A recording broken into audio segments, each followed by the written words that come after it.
All right, so without further ado, I will be getting our show going. Good, Caroline's on. Terrific. That's what we're waiting for. So without any holding back, obviously would love to introduce once again our special guest for our Empower Hour, the lovely Emma Doyle, who is here to help us move our motivation into activation. I don't think I need to spend too much time introducing you, Em, but your energy is what we're very proud of. Emma's background is she's a high-performance elite tennis coach. She's had decades now, I would think, almost 2 decades at the highest possible level. She's represented Australia over 20 times, and recently as the Junior Fed Cup coach, which is an outstanding effort for anyone that knows tennis. World-renowned for her energy, her passion.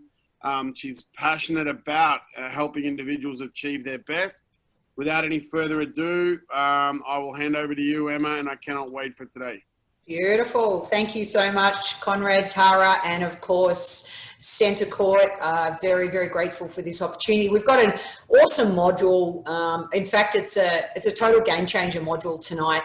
It changed my life in 2008 when I started to change my language. So I'm so excited to bring it to you, and it's got a fair bit of juicy content. There will be a bit of thinking required. And of course, you know, I'm excited to bring you the module today on language, that is empowering language. So that's where we're heading. So just while I share my screen, just go ahead. Remember, as we always do every week, type in the chat box if you're a parent, whether you're a coach, whether you're a player, and just what your sport is. And is this week, if you've done module 1, 2, and this is module 3, type in 1, 2, 3. If you just did module 2 and 3, just put in 2 and 3. And if today is your first ever webinar, just put number 3 in the chat box. So just so I know how many people are actually, how many modules, as I did say that I would certainly reward, if anyone could do module 1, 2, and 3. I did mention that there is an awesome Centercourt t-shirt up for grabs. So 1, 2, and 3, yes, hung, beautiful. And you're a parent, I know that, coach, tennis coach, sorry. 1 and 3, fantastic. And Caroline player, and Caroline, I'm just trying to remember if this is John's first one. Welcome, John. Awesome. Excellent. James, tennis coach, great, awesome, love it. And first module. So I'll go ahead and share my screen now as we jump into our PowerPoint so everyone knows where we are heading. Conrad, thumbs up as we always do. Can you see my screen? We're good to go. Beautiful. Excellent. All right. So let's check in with what we call our genius model. So module 1, if you did miss it, of course, you can catch it on the Centercourt YouTube channel, was awareness. So it was self-awareness and really just checking in with where you're at in your life under the core unit of purpose. Then module 2, of course, was patterns, which lives under the core unit of confidence. So that's what we did last week. So we're going to review the game plan in a minute for patterns from last week. And now, if you can see here, we're shifting down to the bottom of the genius model. And this is under the core unit of relationships. And of course, we are talking today about language, not just the language that we say to our players if we're a coach, but also, and if we're a parent, what we say to our kids, but also how we talk to ourselves, because that will dramatically improve your relationships. And remember, relationships lives in the top 5 qualities that makes up a champion in terms of team. So having a great team around you. So that's our genius model, and everyone, you know, we've got 9 modules. And at the end today, I'm going to announce if anyone does make it through all 9 modules, I certainly do have a half-hour one-on-one appointment with myself that I'd love to offer. So another little incentive to stay with me and feel empowered. So let's get started. Empowering language. That's where you are. We're on module 3, and that's exactly what we're going to spend our time looking at this evening. So reviewing patterns. So the first thing we do is, so even if you weren't on the call last week, so for 15 points, all you needed to do was write down a new pattern. So in terms of, especially we looked at your evening habits and your morning habits, and were they serving you for success, or are they getting getting in the way? We looked a lot at the mobile phone, not using that as an alarm clock. We looked at making an appointment with yourself for your own health. Whatever it was, all you had to do for 15 points was write down a new pattern. For 30 points, you had to replace that trigger. So you identified what was causing that pattern and replace it with an anchor, a new anchor. It might just be putting your notifications in a small folder on your phone so you're not addicted to going down the rabbit hole with your social media. And then finally, you had to commit to a new pattern for 21 days. So if I could just give a big high five to my mate and my fellow host, Mr. Conrad Singh, who's now done 14 days of his bike riding in the morning. So one more week, mate, and you'll be able to form that new habit.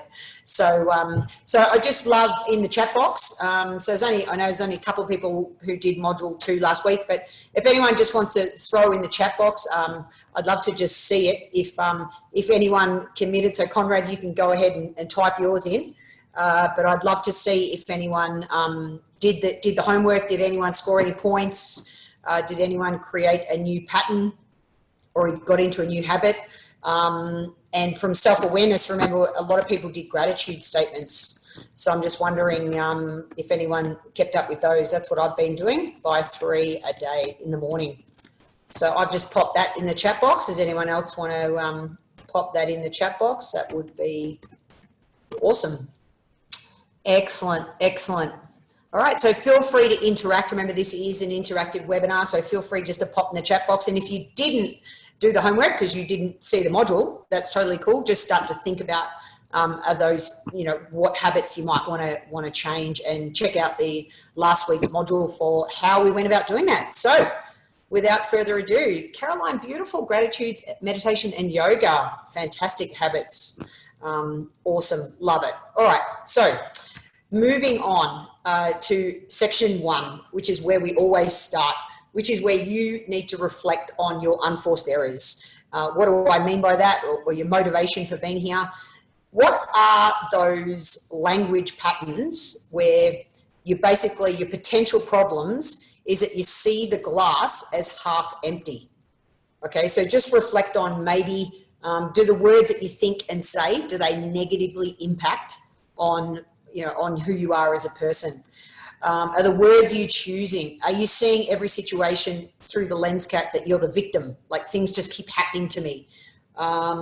Do you feel like you're not being heard? Is your message not clear enough, or you don't have the confidence to use your authentic voice, okay, in relationships? And do you potentially maybe make excuses or blame others? And hands up if you do. I mean, both my hands are up. I mean, we can't help ourselves, right? So, sometimes the language that is on this little dial in our head, it can quite often be negative. Because did you know that we have 65,000 thoughts a day? And according to the research, 80% of those are negative. So if you didn't put your hand up in your lounge room right now, I know I can't see everybody's smiles, but basically, it's almost the default, the way the world is. And of course, not to mention the last few weeks we have had, and turn on the media and the news and everything's, really selling us that negative message. So it is difficult. So remember, this is a non-judgment look at saying, what do I always say to myself? Do I make excuses? Do I procrastinate? But sometimes we do see the glass as half empty. So think about your motivation, because, when there's a strong motivation to change, that's when really awesome things happen.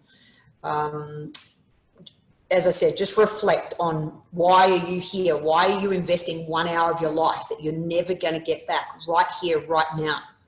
What is it? What are those language? What are the thoughts that you have when no one else is listening? Have a reflect on your own.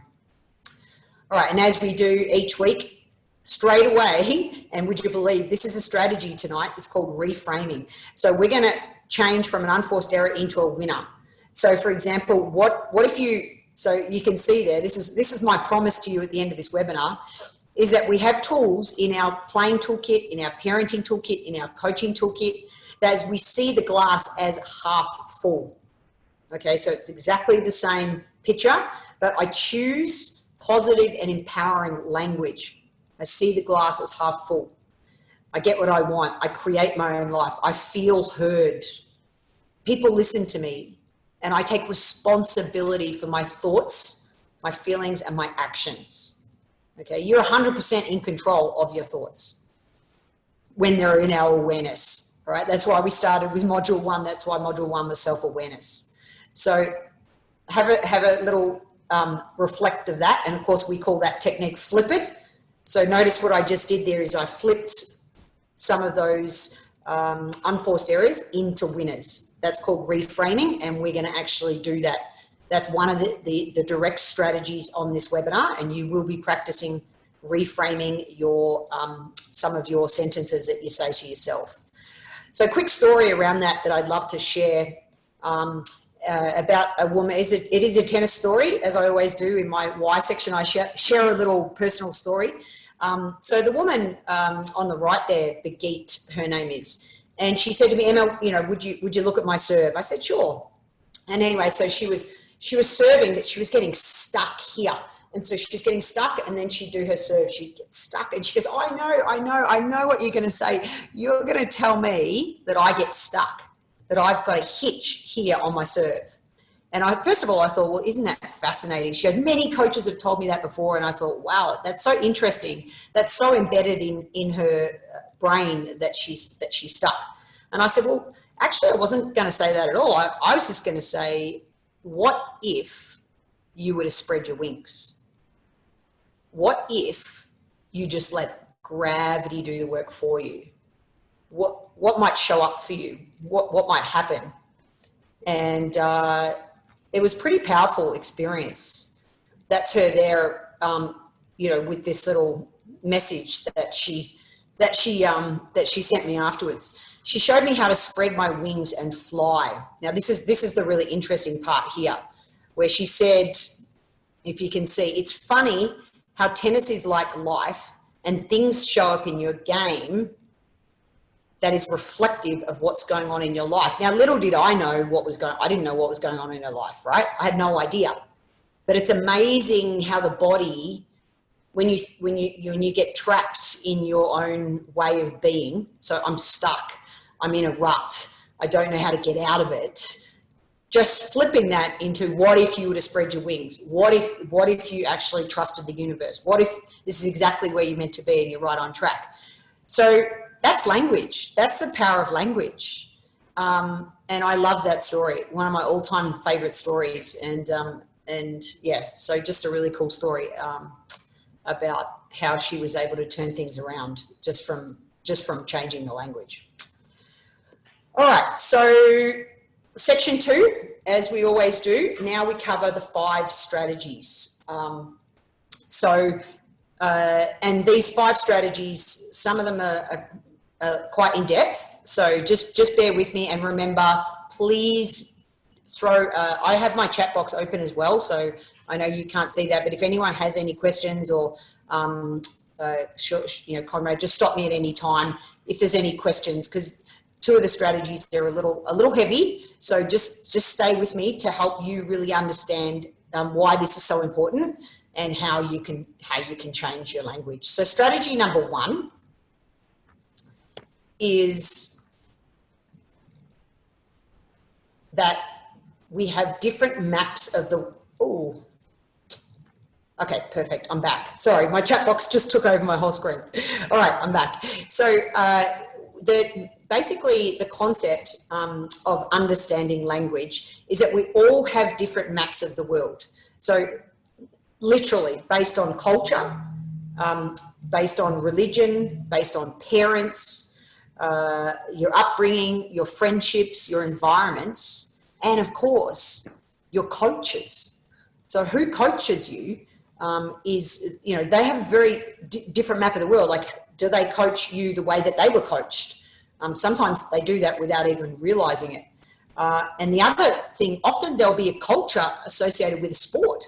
So tennis has a culture associated with it, as does a martial art, as does lacrosse, as does netball, hockey, field hockey. I know we've got a few lacrosse and field hockey players always on each week. Thank you for being here. So understanding, first of all, that empathy is a way of walking alongside somebody to be able to, you don't have to be them, or you don't have to experience what they experience, but just understand that diversity is really important, and it is actually what helps us grow.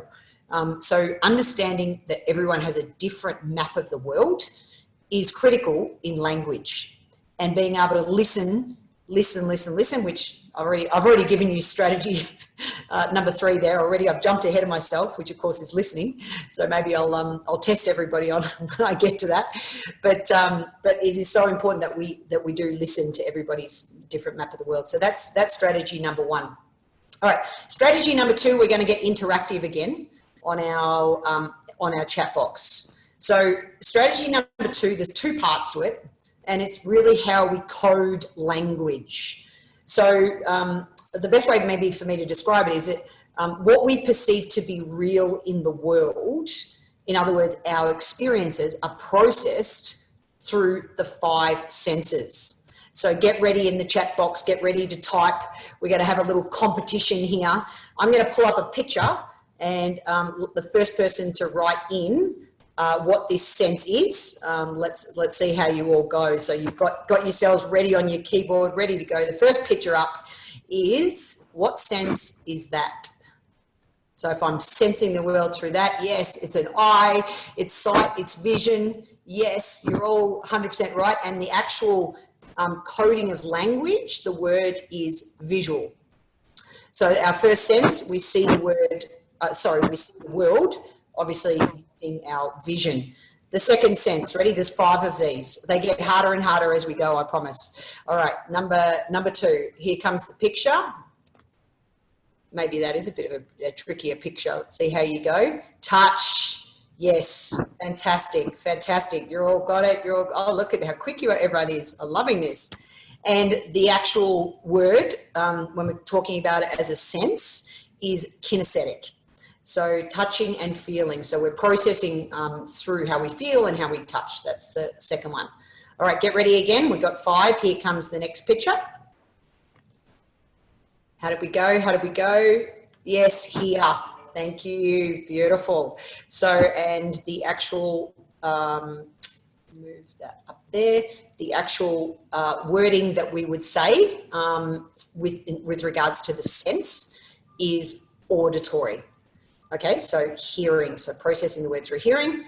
All right, the next 2 might be a little bit trickier from a, if anyone can get the actual word that we use from a sense perspective, but obviously just write it down anyway, is, of course, what's that one?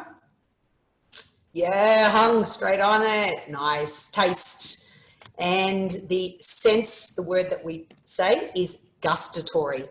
So we sense the word through something we taste, which I'm sure we can all relate to, tasting something, and then that can trigger off a whole bunch of senses when we taste things we like and things we don't like.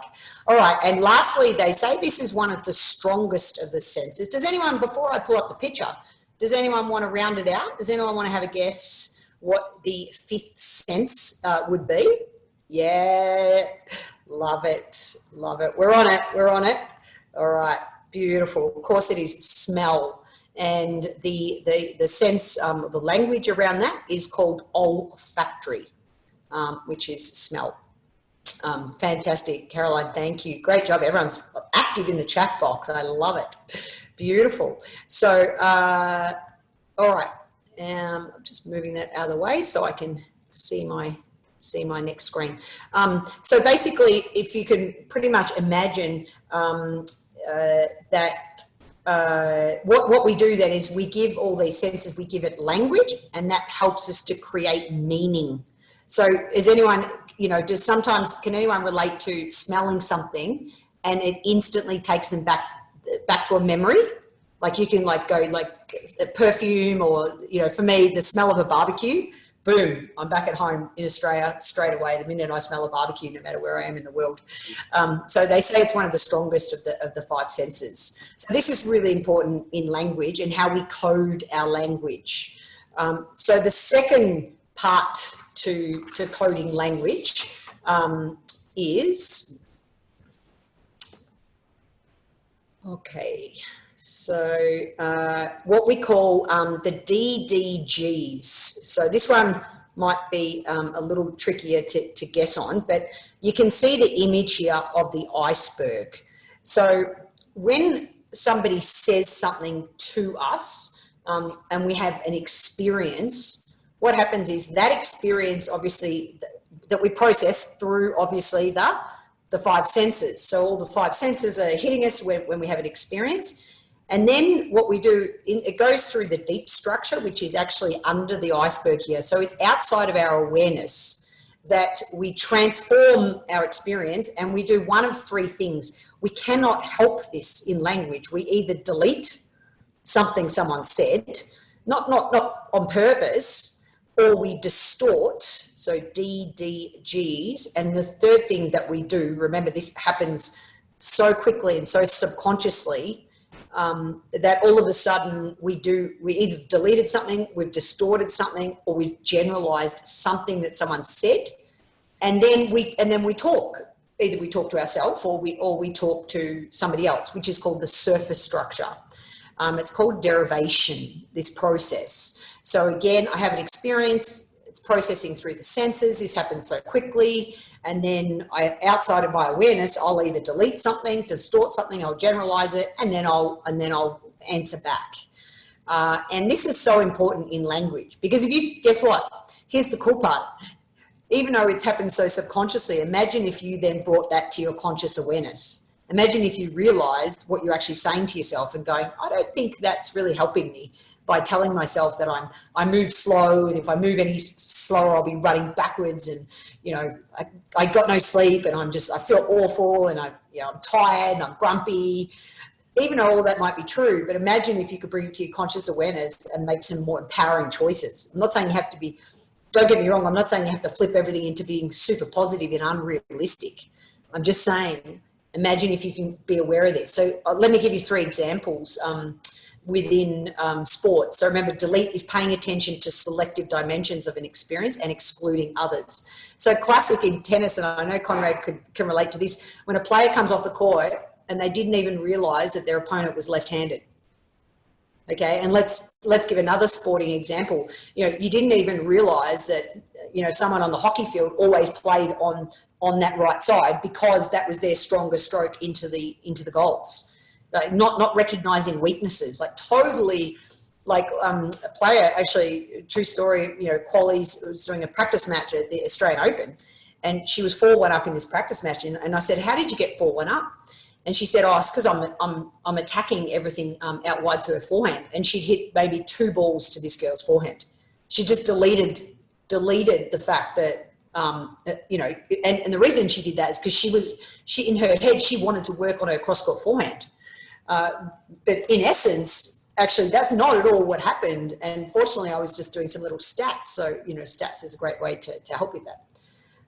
Distort, exaggerate or minimize an experience. So the best example is the umpire picked on me all day today. Oh my, no matter what I did, I got called for this, I got called for that. And I'm just distorting reality when maybe the umpire gave me one code violation because I deserved it, right? So, but it's basically all day, and then that affects all, everything all day. And, I rolled out of bed, when patterns from last week, I rolled out of bed on the wrong side, and the whole day's just been ruined.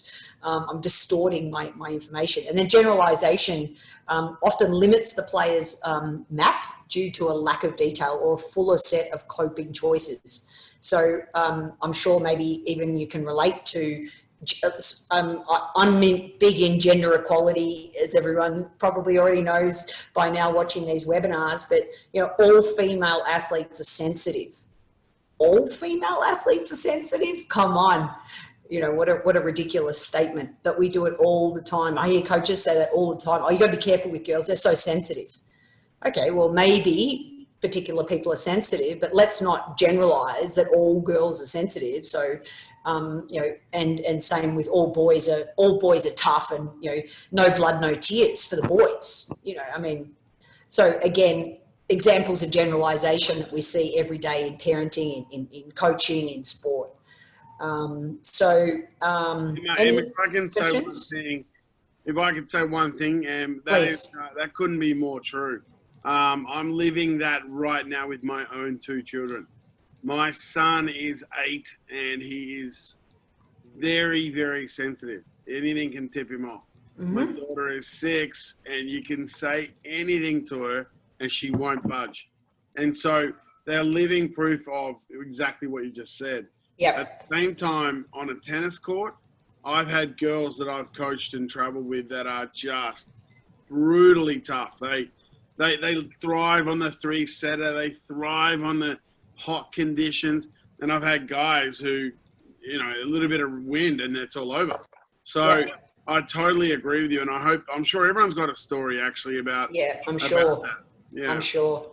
So, so hopefully that makes that strategy number 2. I just wanted to spend a bit longer than I normally would just on that strategy, because it's so important that, because if you want to make a change around your language, you've got to understand how you process things.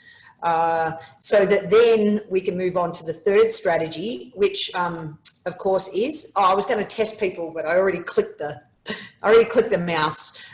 So obviously the 3rd strategy is listening. And that, just moving that out of the way. Okay, great. So, oh, sorry. Hang on. I clicked too quickly. There we go. I'm back.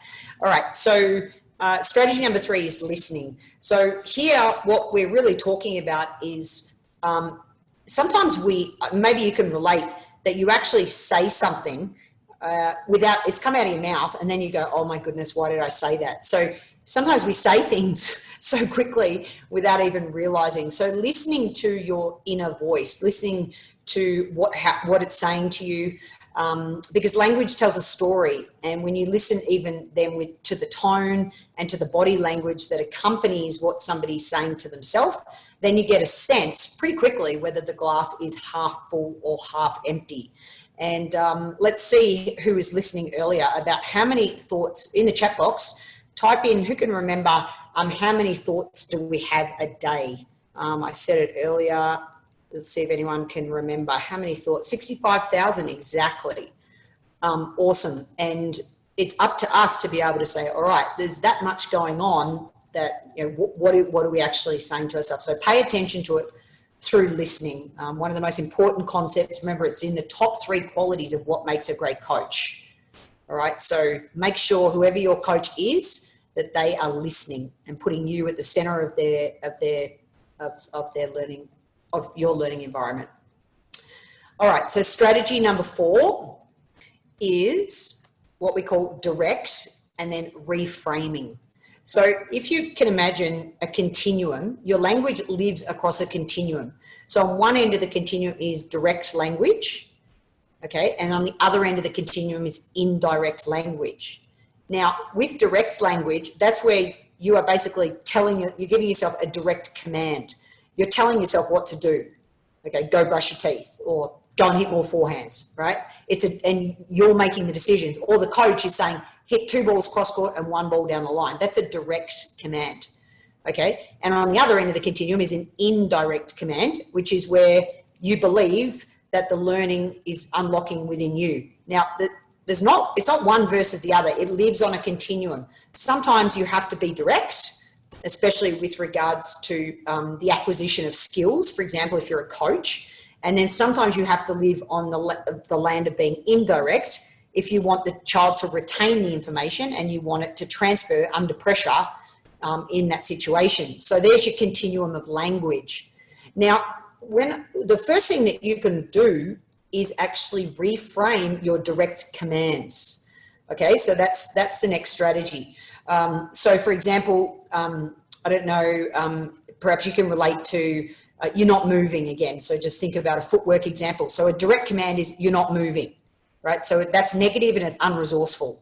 So reframe that, you'd say, be light and quick on your toes, all right? And we'll work on more of these when we get to the tactics. So that's a direct reframe, because the reason why this is so critical, reframing, is that I'm still being tough on the player, but I'm saying it in a way that empowers them.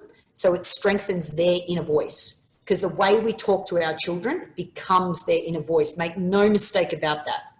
If you are talking to your child, and, you know, I mean, the classic example is with little kids. I'm sure Tara can relate to this one. When you say, don't touch the hot stove. Right over to it. Right Yeah, over to it. Right over to it. So again, that's a direct statement.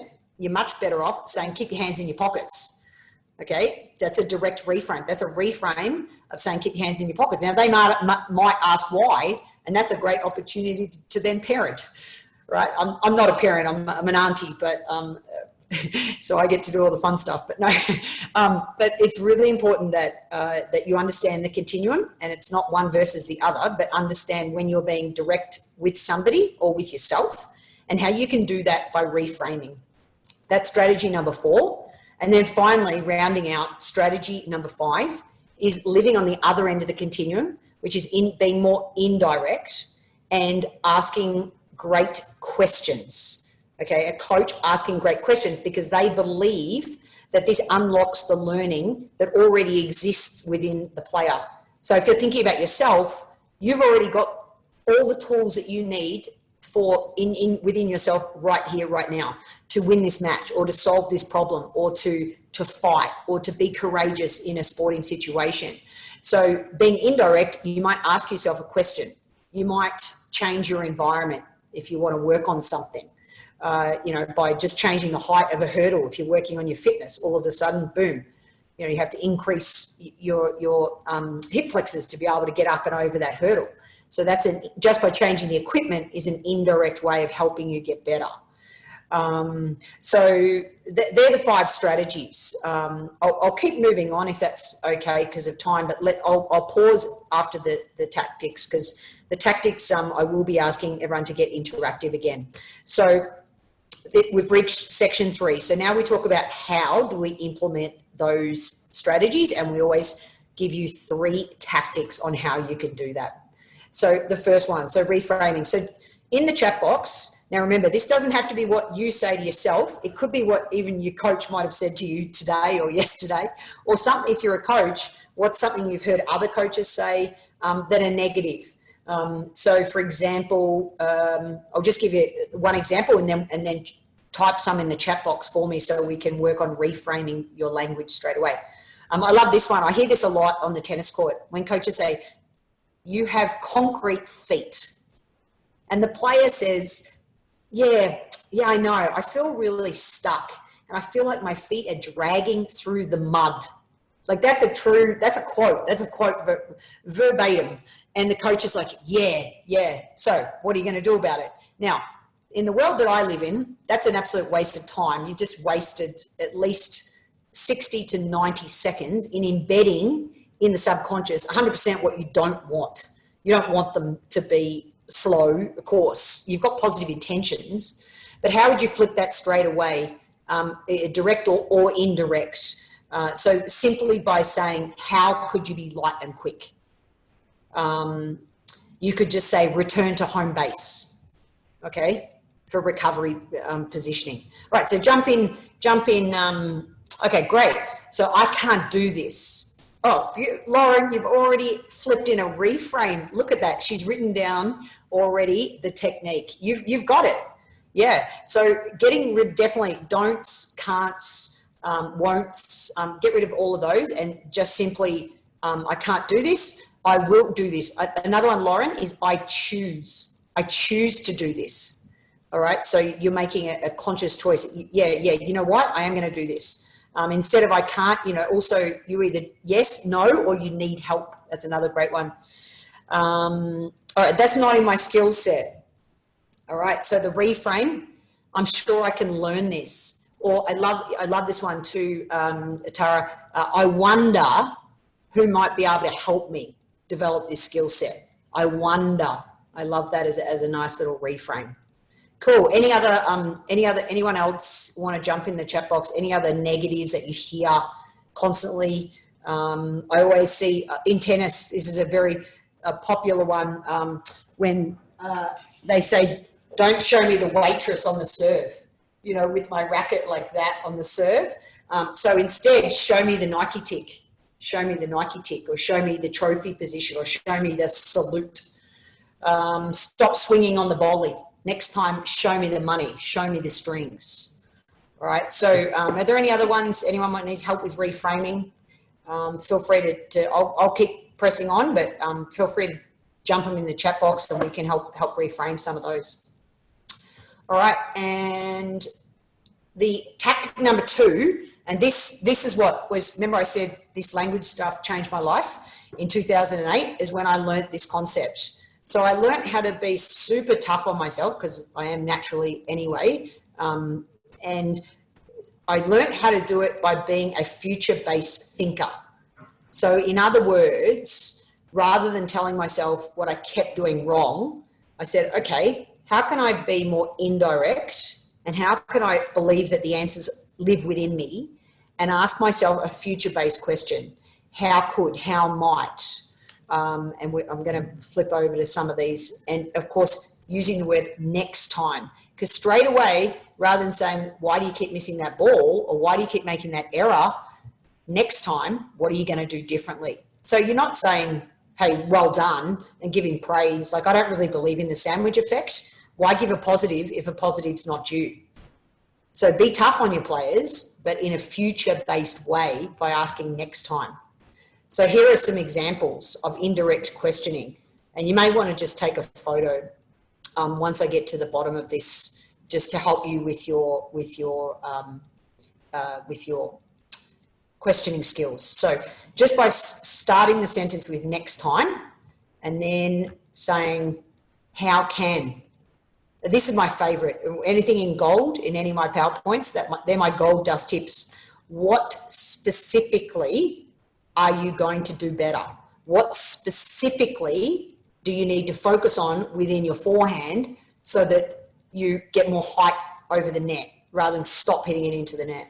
When would, next time, when would, next time, and then what? So see how that's all future-based language. Next time, how might you reframe what you just said so that you're being tough on yourself? Because at the moment you're just being self-deprecating and you're playing the victim, and that's not what that's not the language we want for you. So there's some indirect questions.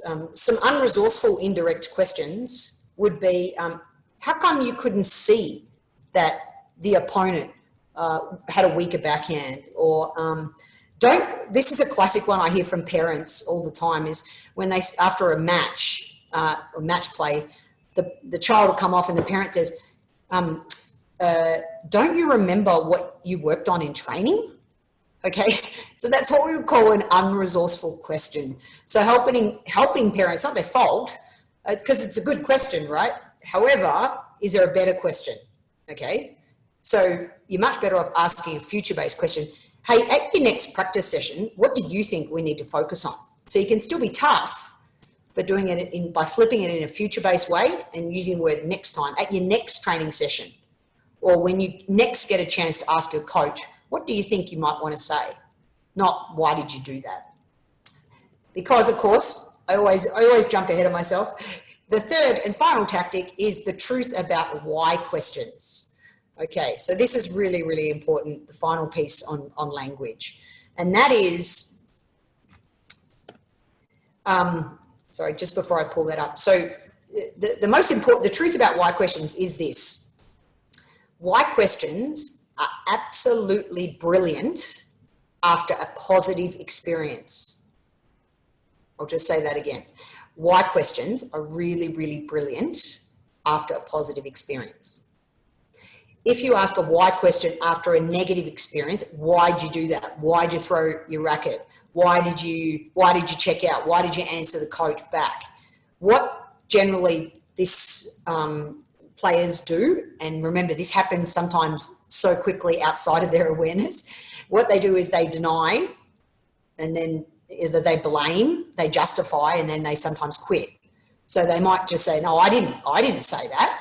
I didn't say that. No, I only said that because he had to go at me first, or she had to go at me first. And then they'll justify that behavior, and then they'll end up just checking out and not learning the lesson. So imagine after a why question, if you said, hey, what specifically did you discover about your opponents today? All right. And also if you do want to look at a negative experience and address that, then, hey, what specifically are some other choices around what you could have done in that situation? So still be tough on them, but just do it in a way where you're extrapolating giving them choice. Give them a choice to respond. Hey, you know what? Yeah, I could have done things differently.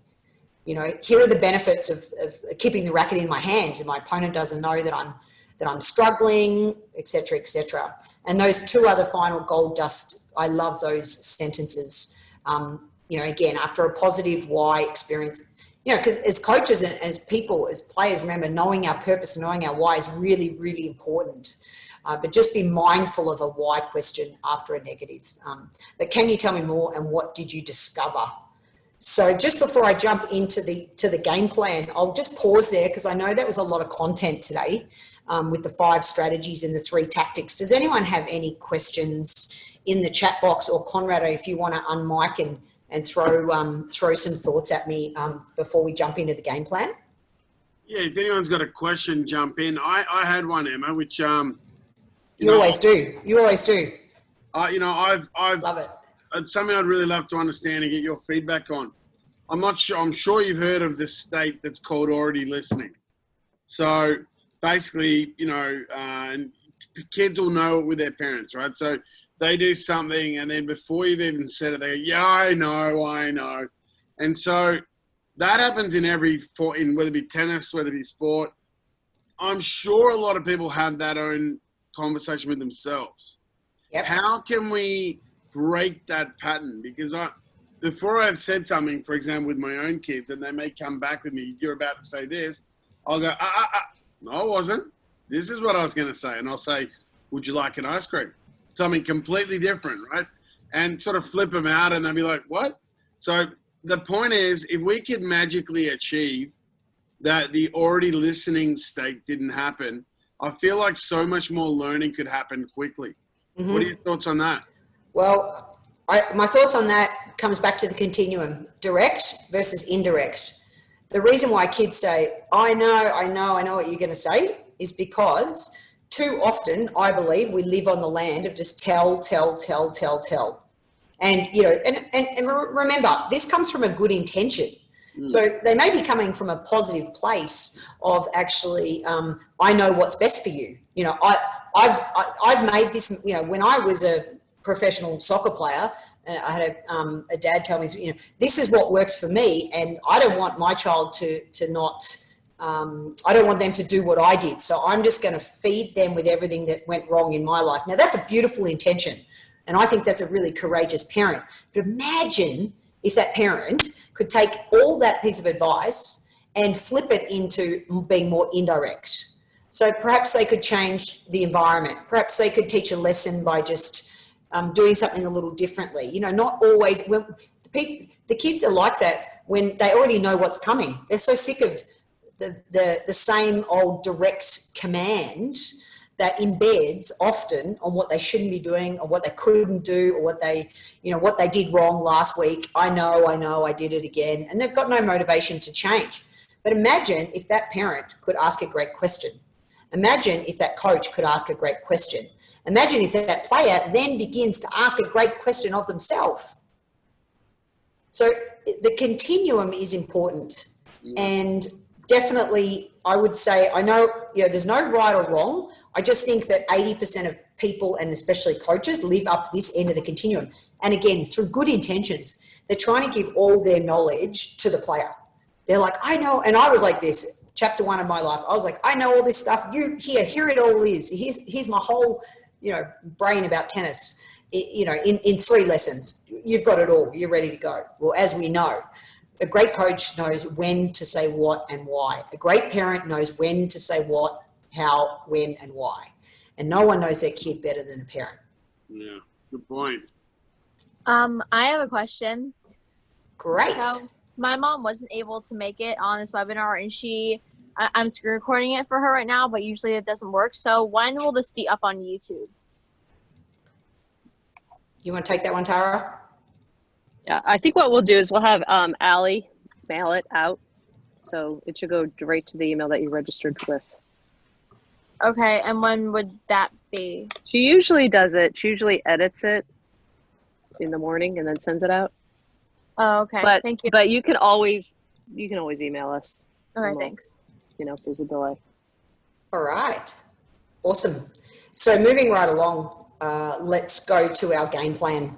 So remember, you know, I would love to, again, for this next section, I'd love for everyone to win the game by just doing these really, really simple game plan activities. So the first one is, just move my head out of the way. All right. So identify 3 negative comments. So these are things that you potentially say to yourself all the time.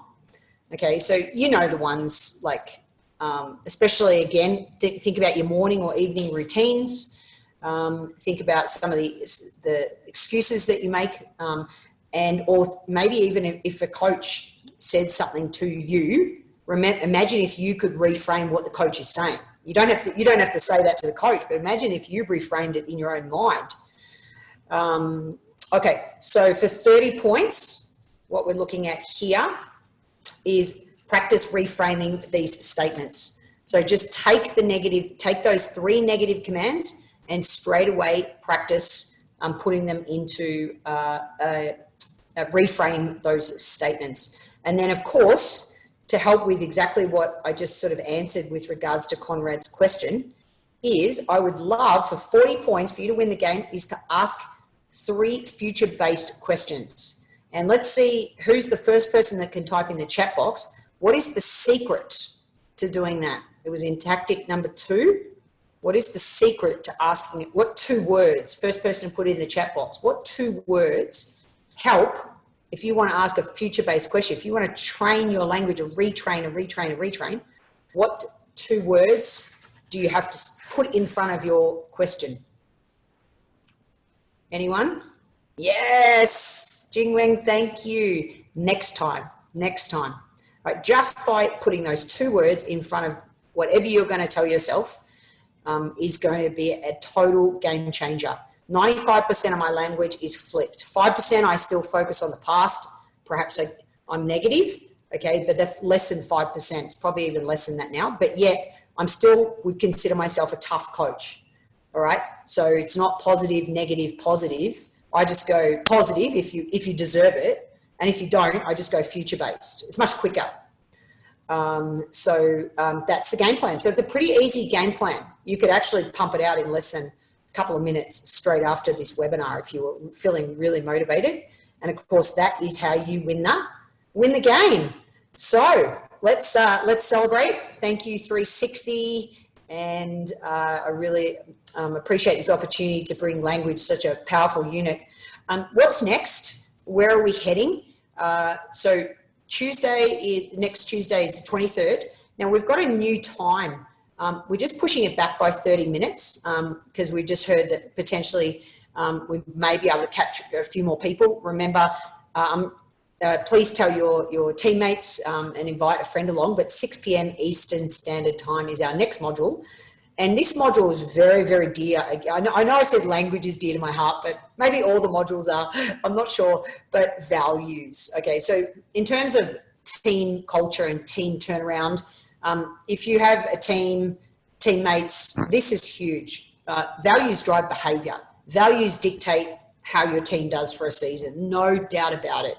And I've got some pretty cool ways that you can unlock the values within your team and create little crazy quotes to remember your values and then form your behaviors. So that's where we're heading. And remember that the ball is always in your court. Let's see if I can get my camera, almost. My ball was too far away, couldn't reach That's it. great. But please take action, because the ball is always in your court on any of those game plans and language. And of course, we've got a little less time for Q&A today. I think we've got around 5 minutes for open Q&A as I now stop sharing my screen. But obviously, while I'm stopped sharing my screen, could everyone type in the chat box what they're going to take action on? Maybe it's just one little thing within this webinar that you remember. This so far it's 55 minutes of your life that we'll never get back. I would love to see one thing in your in the chat box. Heaps of gratitude. Right back at you, Caroline. Excellent. And just reframing gratitude statements is a really good practice as well. Reframing. So the more practice you can get on reframing, the better. Excellent. Remember, Lauren, the more that you strengthen that inner voice, that positive mindset, you can, again, be tough on yourself, but the more it can be strengthened, then you can coach yourself in a match, rather than saying, why am I not concentrating? Your direct reframe would just be focus on the ball, focus on the seams of the ball. Let's go. So you're still being tough on yourself in an empowering way. Reframing, self-criticism, especially in the mornings. We have a list of things, especially when we're not feeling great. It's hard to get on the bike. It's hard to not feel great about yourself. Just reframe it. Just say, all right, let's go. Simple as that is a direct reframe. All right, so I'll open up for questions. If anyone's got any questions on the topic of language. And if not, I've got one more really interesting thing to share. So if I don't see any questions come through. Question just came in, Em. Yep. So an example to share, I have learned with my 6th grader boy, the question, do you understand, to does it make sense to you? Mm-hmm. That's a great example. Excellent example. Coaches do that a lot. They'll organise an activity and they'll say, do you understand? And everyone goes, yep. And then they go back out and everyone's like, what are we meant to be doing? I've got no idea what we're doing. So another great reframe, a direct reframe, especially for coaches or, as parents as well, is so just before you send everybody out to do the activity, you just say, so I've forgotten. What happens again if I lose the first point? Where do I go? Oh, I go there. Okay. So you make out like you've forgotten completely forgotten the purpose of the activity. What's the purpose of the activity? Oh, it's that. Okay. Great. And asking clarifying questions. So how many points do I get if I'm up that end of, of the field? And how does it make sense to you? I love that. Excellent. Beautiful. So I'd love to share just something, if I was meant to mention it earlier under listening, if I could just finish with something, if there's no other questions. And this is just relating to just to really hit home how critical and how amazing this topic is just how connected our thoughts are within the body. So has anyone ever experienced a headache before? I'm sure we all have. Okay. Now, interestingly, some of the research around the location of it in the brain is that if you feel that headache on the top of your head, then you're feeling like there's pressure on you to perform. If you've got a headache at the back, if you can feel it really on the base of the spine, you're feeling under pressure to perform. And if you're feeling it at the front here or at the temples, you don't want to see where you're going. You don't want to know what's in front of you. So it's like, I don't want to see it. So it's so interesting how where things show up in our body, especially with injuries as well, can be the process of just a thought that you're ruminating on over and over again. So the minute you can do a direct reframe, again, it doesn't need to be flipped into an unrealistic positive. A lot of people say to me, oh, Emma, you're so positive. How can you be so positive all the time? I'm not. Let's make no mistake. I'm not. I have just as much challenges as everybody else. But what I'm what I have is strategies and tools on how to reframe. So even if I say to myself, oh, I feel so sluggish today, you know, the weather's changing and I've got my hay fever. Okay, well, what can I do about it? I'll go and take an antihistamine and, you know, accept the weather's the same for everybody. And let's get out there and do, you know, give it my best effort. So there's just more tools in a toolkit to be able to and reframing's one of those. That pretty much sort of wraps us up a little bit. Yeah, again, lots of gratitude. I appreciate everyone. And remember, these pretty cool T-shirts. I'm even, Tara, I'd love one too. The Centercourt strong. I think we have some connections. We have Conrad on, so I'll sweet talk him for you. But just congrats. I know that Hung and Jing, and if I apologise to anyone else, but you've definitely, you know, been on for all 3 weeks. I think we saw at the start there. And Tara's going to go through the list and make sure that we get something out to you for rewarding you. Remember, the next training block is for 4 weeks. And next week. Looking forward to that, Emma. Sounds amazing.